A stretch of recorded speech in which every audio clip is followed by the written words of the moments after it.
एक हमारा सिखाई देना कैसे भूल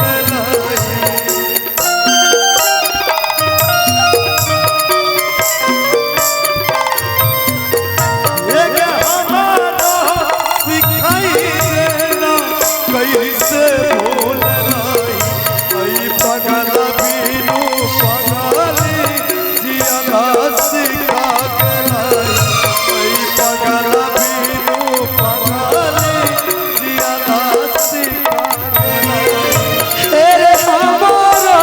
सिखाई देना कैसे भूल लगे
घर में तो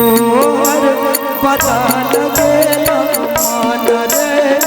कोना के मान गे नहीं दोसरा के जान रे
जइबो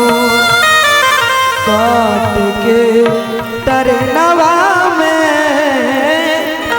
छोड़ भी तमार जइबो। सुन बोले कि चाय बेच के काट ले जिंदगी